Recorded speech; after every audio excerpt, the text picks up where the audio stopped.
Hello friends, இன்றைக்கி நம்ம பார்க்க போகிற ரெசிபி ரவா கேசரி.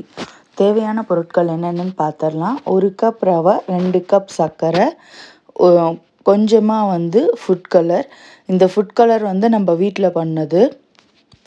சர்க்கரை 2 கப்பு, தண்ணி 3 கப்பு, அப்புறம் ஏலக்காய் பொடி, முந்திரி, திராட்சை, தாளிக்கிறதுக்கு நெய், அப்புறம் கொஞ்சமாக ஒரு சீக்ரெட் இன்க்ரீடியண்ட். அது என்னன்னு நான் இப்போ சொல்கிறேன். ஒரு கடாய் ஹீட் பண்ணிவிட்டு கொஞ்சமாக நெய் ஊற்றிட்டு, நெய் ஊற்றுற அதே அளவுக்கு வாசனை இல்லாத எண்ணெய், இப்போ கடலெண்ணெய், நல்லெண்ணெய், தேங்காய் எண்ணெய் இதிலெல்லாம் வாசனை இருக்கும். ஸோ வாசனை இல்லாத எண்ணெய் கிடைக்கும் பார்த்திங்களா, அந்த எண்ணெய் கொஞ்சமாக சேர்த்துக்கிறோம். இந்த எண்ணெய் சேர்க்கறதுனால என்ன பலன் அப்படின்னு கேட்டிங்கன்னா, நம்மளோட கேசரி காலையில் செஞ்சாலும் நைட்டு வரைக்குமே சாஃப்டாக இருக்கும். இப்போ நம்ம வெறும் நெய்யை மட்டும் ஊற்றி செஞ்சோம் அப்படின்னா ஒரு மணி நேரம் இல்லை 2 மணி நேரத்துலேயே இறுகிரும். அந்த மாதிரி இறுகாது நம்ம கொஞ்சமாக எண்ணெய் ஊற்றி செய்யும்போது. அதனால தான் கடைகள்லாம் பார்த்திங்கன்னா நம்ம எப்போ கேட்டாலும் கேசரி சாஃப்டாக இருக்குது. இது இல்லாமல் அவங்க வனஸ்பதி கலப்பாங்க. நம்ம வனஸ்பதி கலக்காமல் தண்ணியை கொஞ்சம் கூட ஊற்றி அட்ஜஸ்ட் பண்ணிக்கிறோம். இந்த நெய்யும் எண்ணெய் கலந்த கலவையில் இப்போ நம்ம முந்திரியும் திராட்சையும் வறுத்துக்கிறோம். வறுத்துட்டு நல்ல திராட்சை பலூன் மாதிரி புஷ்ஷுன்னு வரணும். முந்திரி ஓரளவுக்கு கோல்டன் ப்ரௌன் ஆகணும்.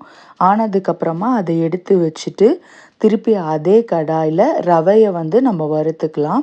நம்ம அதே கடாயில் வறுக்கிறதுனால என்ன லாபம் அப்படின்னு பார்த்தீங்கன்னா, நல்லா உங்களுக்கு கிறிஸ்பாக இருக்கும் ரவை. ஏன்னா ஆல்ரெடி அந்த நெய் நல்லா காஞ்சிருக்கும். ப்ளெயினாக ரவையை வறுக்கும்போது வெறும் ரவையோட மணம்தான் வரும். இந்த நெய்யில் ரவையை வறுக்கும்போது இன்னமுமே கூடுதலாக மணம் இருக்கும்.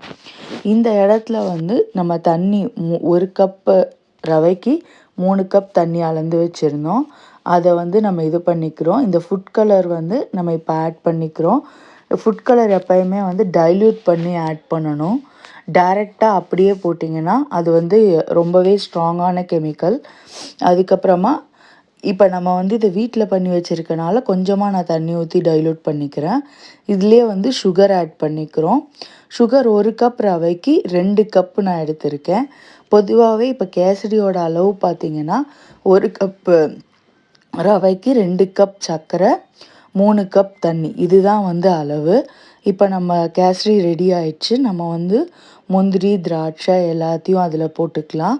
போட்டுட்டு இதை மூடி வச்சிடலாம். ஒரு 2 to 3 மினிட்ஸ்க்கு நம்ம ஆஃப் பண்ணிவிட்டு மூடி வச்சிடணும். ஏன்னா நம்ம அடுப்பில் இருந்து அது வேகிறத விட நம்ம மூடி வச்சுட்டு அந்த ஆவியில் அது வேகிறப்போ இன்னமுமே ரொம்பவே சூப்பராக இருக்கும். இந்த கேசரி நீங்கள் ஃபுல்லாக இப்போ நெய் ஊற்றியும் செய்யலாம். பட் ஆனால் ஹார்ட் ஆகிடும். அதனால இந்த மெத்தடில் ட்ரை பண்ணி பாருங்கள். இந்த கேசரியை பூரிக்கு கூட நீங்கள் தொட்டு சாப்பிட்லாம். அந்தளவுக்கு சூப்பராக இருக்கும். ப்ளைனாக கேசரி சாப்பிட்றதுக்கு உங்களுக்கு பிடிக்குமா பிடிக்காதா அப்படின்னு கமெண்ட் செக்ஷனில் கமெண்ட் பண்ணுங்கள். நம்மளோட கேசரி ரெடி ஆகிடுச்சு. பார்த்திங்களா, நம்மளோட கேசரி எப்படி ஒட்டாமல் உருண்டு வந்திருக்கு. இந்த கேசரியை நீங்கள் ட்ரை பண்ணி பாருங்கள். ட்ரை பண்ணி பார்த்துட்டு எப்படி வந்திருக்கு அப்படிங்கிறத எனக்கு கமெண்ட் செக்ஷனில் சொல்லுங்கள் friends. Thank you. Like, share and subscribe.